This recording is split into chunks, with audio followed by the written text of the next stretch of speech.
Hola mis chismosos y chismosas, ¿cómo están? Oigan, les traigo otra historia. Esta vez sucedió en Querétaro y es de una mujer llamada Claudia Mijangos, que por cierto, creo que ella salió libre en el 2019. Ahora vemos. Bueno, esa mujer nació en Mazatlán, Sinaloa en 1956. Su infancia y adolescencia fueron felices, no sufrió maltratos y tuvo sus necesidades materiales y afectivas resueltas. Estudió la carrera de comercio. Cuando era una jovencita, fue elegida reina de belleza de Mazatlán. Al morir sus padres, le dejaron una cuantiosa herencia.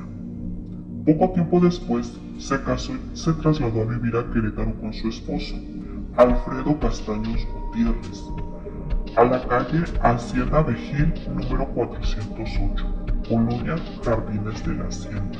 Se casa con un empleado bancario 8 años mayor que ella. De formación católica, Claudia Mijangos fue maestra de catecismo, ética y religión en el Colegio Fray Luis de León, donde estudiaban sus 3 hijos, Claudia María, de 11 años, Ana Belén, de 9 y Alfredo Antonio, de 6. Pero Claudia comenzó a mostrar fuertes problemas psicológicos, a tal grado que el matrimonio pronto se volvió insostenible. Ella y su esposo se divorciaron y Claudia se quedó con la custodia de sus 3 hijos. Siguió al frente de su tienda de ropa y dando sus clases de religión, pero la gente que la rodeaba pronto notó que los disturbios emocionales de aquella mujer se iban acentuando. En la escuela donde sus hijos estudiaban, daba clases un joven sacerdote, el padre Ramón. Claudia se obsesionó con él. Muchos afirmaban que eran amantes, aunque otros negaban tal versión. Él y otro cura, el padre Rigoberto, hablaban constantemente con ella. Durante varios días, Claudia había escuchado voces extrañas. No quiso comentárselo a su ex esposo, pues él siempre había afirmado que estaba loca. El 23 de abril de 1989, Alfredo Castaños se llevó a sus hijos a una kermés de la escuela. Cuando llevó a los niños de regreso, tuvo una fuerte discusión con Claudia. Sabía el asunto del sacerdote y además quería regresar con su ex esposa. Ella se negó, defendió sus sentimientos hacia el cura y su ex esposo, muy enojado, le dijo que se iba a arrepentir. Luego se fue. Claudia cerró la puerta y echó llave, subió a darle la bendición a sus hijos y fue a acostarse.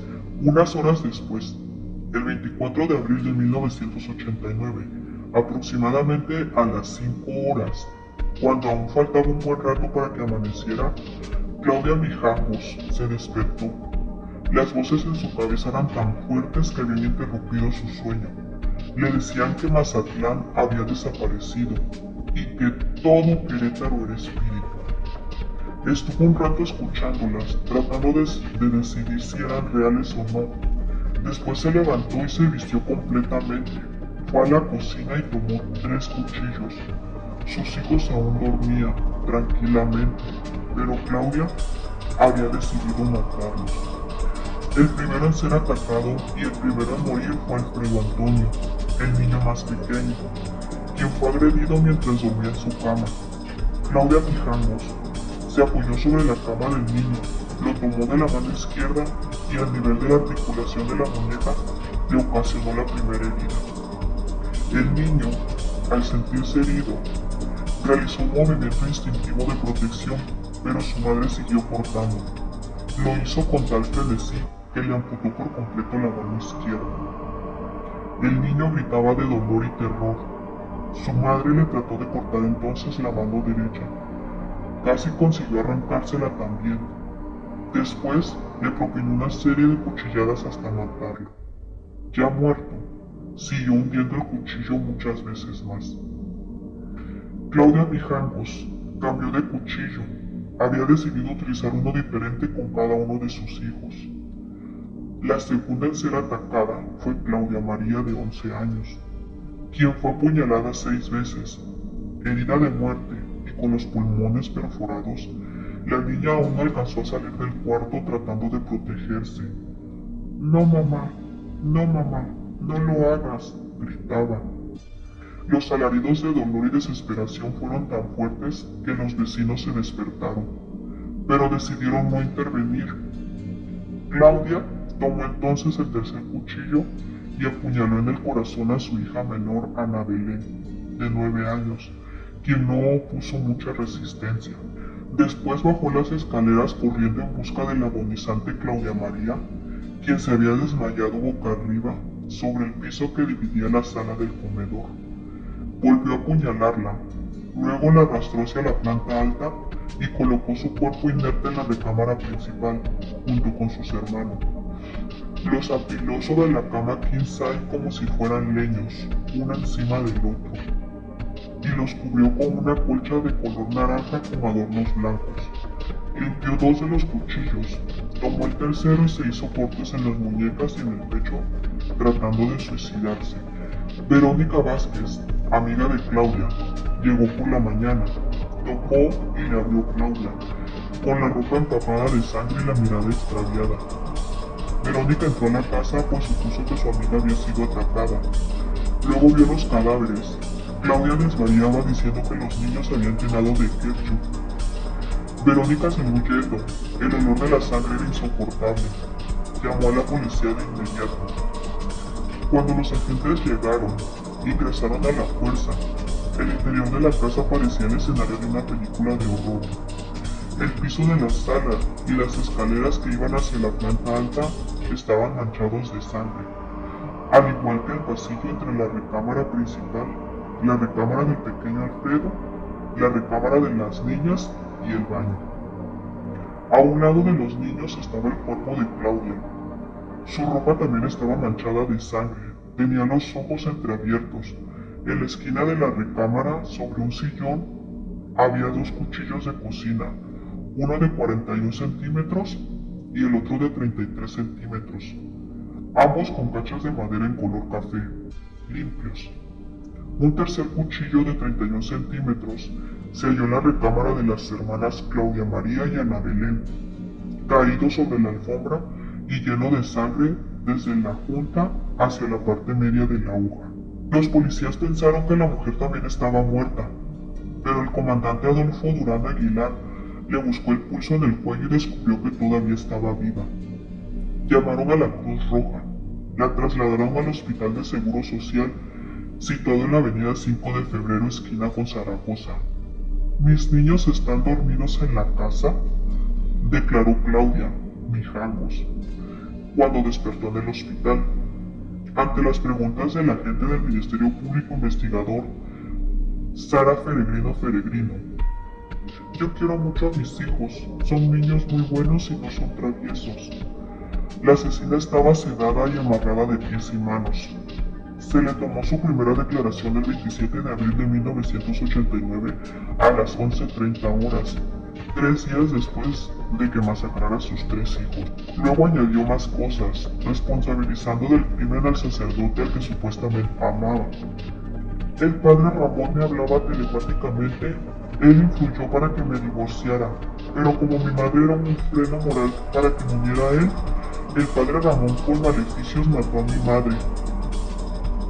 Como me sigue trabajando mentalmente para poseerme y también mi marido quiere regresar conmigo y me trabaja mentalmente, fue tanta la presión que me descontrolé». Después cambió su declaración y dijo que no se acordaba de nada, que la había despertado su amiga que tocaba la puerta de su casa y que después la habían trasladado al hospital. Hablaba de sus hijos como si estuvieran vivos. Luego los periódicos condenaron su crimen y la bautizaron como la hiena de Querétaro. Aunque en un momento su abogado defensor Julio Esponda Ugartechea trató de inculpar a su ex esposo en el crimen. Los exámenes neurológicos determinaron que Claudia padecía un trastorno mental orgánico, epilepsia del lóbulo temporal, acompañado de una perturbación de la personalidad tipo paranoide, por lo que se suspendió el procedimiento penal ordinario y se acordó aplicar una medida de seguridad de 30 años por el triple filicidio, la pena máxima contemplada en esa época. El 23 de enero de 1992 fue trasladada del Cerezo Femenil Sur de la Ciudad de México a Querétaro. Claudia Mijangos Arza quedó recluida durante más de 20 años en el anexo psiquiátrico del reclusorio de Tepepan. Su pelo encaneció y comenzó a utilizar anteojos. En 2007, la operaron de la glándula tiroides. Pese a los años de reclusión, nunca recibió visitas de su familia. El llamado cazafantasmas mexicano Carlos Trejo mostró en un programa televisivo conducido por Adal Ramones un video con la supuesta aparición de los hijos asesinados de Claudia Mijangos y una supuesta grabación donde los espíritus de los niños gritaban "No mamá". Ella estaba viendo televisión en la prisión y le tocó ver la transmisión. Tuvo una crisis nerviosa y tuvieron que sedarla. Permaneció bajo vigilancia médica por semanas. Y sí, efectivamente, el 24 de abril del 2019, Claudia Mijangos fue puesta en libertad. Solo 30 años estuvo presa, porque como se le diagnosticó las lesiones cerebrales y esquizofrenia, pues fue declarada inimputable. O sea, no podía cumplir una sentencia en una prisión normal. Y estuvo en un psiquiátrico.